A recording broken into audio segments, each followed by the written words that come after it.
And Diana, I know, as we've been saying, the antibodies really hog so much of the attention, mostly because it's easy to test them and it's also quick.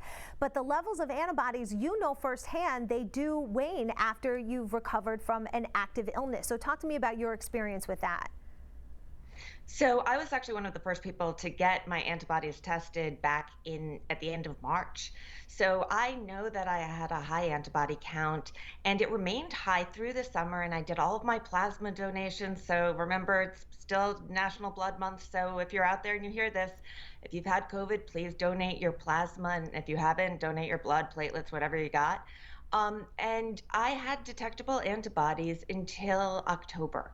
And at that point, I showed up negative on a commercial test. I was able to get it tested by a university lab, and it showed my titers 160, which is pretty low. So the interesting thing is, so mine lasted for about, 8 months.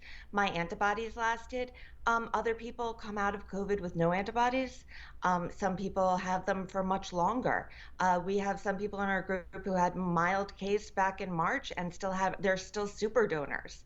I mean, that is rare, but everybody's body seems to react so differently that any more information that we can get to understand our own situation and understand more about how the immune system works in general and in particular when it comes to COVID.